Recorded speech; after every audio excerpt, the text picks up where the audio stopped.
So ayun nga mga katoka, for this video mga katoka is ipapakita ko sa inyo yung bago naming bili na glass sucker. So bali ito yung itsura ng glass sucker mga katoka. So i-unboxing natin mga katoka. So let's go. So ngayon mga katoka, ito yung bili namin na glass sucker. So bali binili namin to sa saan? Binili namin to sa Greatland Aluminum. Sa Kainta lang yan mga katoka matatagpuan. So bali ito yun mga katoka, 2 piraso yan. So i-unbox natin. Titignan natin kung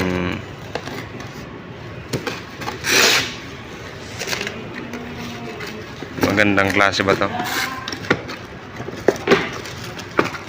Kapatid mo. So bali ito yun mga katoka. Bali glass sucker ang tawag rito. So ngayon mga katoka, 3 heads to. So para mas matibay yung kapit sa salamin.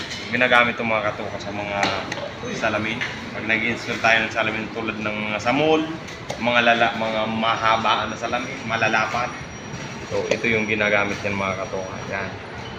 Glass sucker. Glass suction. Glass suction plate.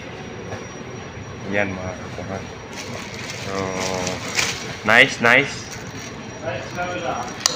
Pwede rin ito gamitin mga katoka sa tiles. Titignan natin yung isa. Kung talaga bang maganda ang quality mga katoka ng glass sucker dito sa saan ito? Greatland Aluminum. INC. Okay. Yon! Huwag na natin buksan. Ay, importante po. So, ayun lang mga katoka. Thank you for watching. Please like, share, and subscribe to my channel. Thank you. Peace out, you.